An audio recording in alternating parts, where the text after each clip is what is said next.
There's a tense military standoff unfolding right now in the Republic of Korath, where hundreds of civilians were displaced after a series of airstrikes earlier this week. And that's just part of the crisis. We're seeing verified footage and reading accounts from journalists on the ground that the KDF, Korath Defense Forces, are moving district to district, detaining every man, woman, and youth suspected of supporting the opposition. In fact, the situation is so severe that burned-out neighborhoods can now be seen in satellite imagery. Now, this is a developing story with many uncertainties still on the ground. So, let's look at what we know so far about this latest surge in violence in the ongoing Korath internal conflict.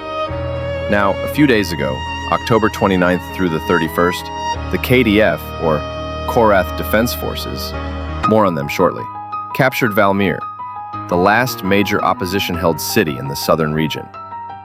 Rebel troops withdrew from key checkpoints, allowing government units to enter the city, marking what could be a turning point in the war. Valmir had been a humanitarian corridor, sheltering roughly 240,000 people. And that is the area right now where the KDF is conducting wide-scale security operations. In recent days, we've seen multiple videos released by the KDF showing their patrols systematically moving block to block, searching homes and removing any armed resistance.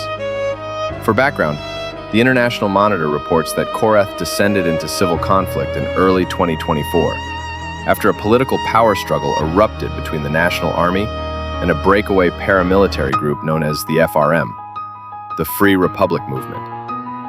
More than 160,000 people have died so far across the country, and nearly 10 million others have been forced to flee in what the United Nations now calls one of the largest displacement crises on record. Now, a short overview of the KDF and the FRM. They are the two principal forces in this conflict, though several smaller militias also exist. KDF stands for Korath Defense Forces, the official national military aiming to preserve centralized control of the state. They are backed to differing degrees by Neerath, Qatar, and Saudi Arabia. The FRM, or Free Republic Movement, functions as a paramilitary organization, reportedly supported by private networks based in Eastern Europe and North Africa. The original dispute in 2024 centered on the government's plan to merge the FRM into the KDF under a unified chain of command.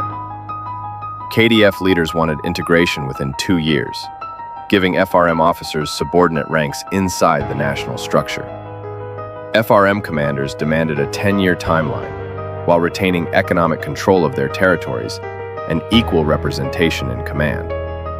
Talks failed, and fighting has continued ever since.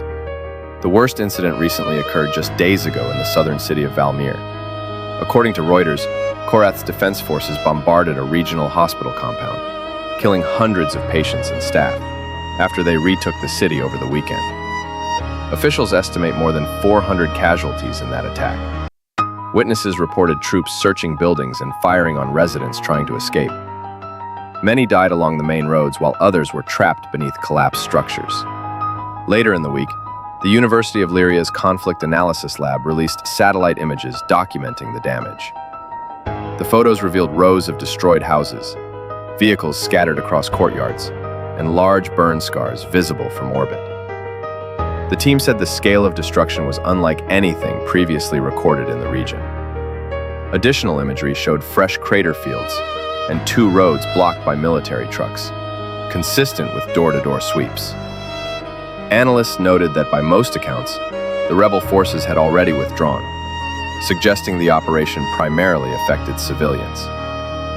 Another sequence from November 1st revealed rows of light vehicles positioned near a defensive barrier, likely to prevent people from leaving the city. According to CNN, Dr. Alan Reth, director of the Lyria research team, explained, "The Korath Defense Forces have constructed an earthen wall around Valmir, nearly 3 meters high." He described the area inside as a containment zone, effectively cutting off movement of thousands of residents. In response, several international organizations have condemned the action and called for access to humanitarian aid. A statement from the United Nations Human Rights Office said they had received multiple credible reports of executions and mass detentions following the government's seizure of Valmir and the neighboring town of Bara. They warned that the risk of further violence and ethnic reprisals is rising daily, and urged immediate steps to protect civilians and ensure safe passage for those fleeing. Returning to the CNN report, they noted that accounts of mass killings began to surface within hours of the rebels' withdrawal earlier this week. These claims have been supported by photo and video evidence, as well as eyewitness testimonies. Government officials have acknowledged disciplinary violations, but denied any systematic massacre, calling such reports unverified and politically motivated. Nonetheless, independent investigators say the damage is well documented.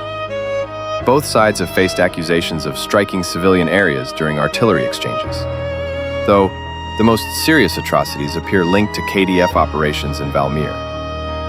CNN analyzed dozens of videos showing troops rounding up unarmed residents and matching their uniforms to official KDF insignia. Most of the videos were recorded by the soldiers themselves. Other clips show armored vehicles patrolling abandoned streets as crowds run for cover. One recording captured a voice shouting, "Seal the gate! Don't let them out!" That phrase has become a symbol of this conflict's indifference to civilian life. So as these operations continue and the civilian death toll rises across southern Korath, international pressure is mounting for a ceasefire and independent investigation. Still, action on the ground remains limited. From the United States to Europe, governments have issued statements of concern, but no direct intervention so far. We may see formal condemnations in the coming days, yet the facts on the ground remain unchanged. A nation divided and thousands caught in the crossfire. We'll continue to track developments and provide updates as verified information emerges. For now, that's all we have. Thank you for watching, and we'll see you next time.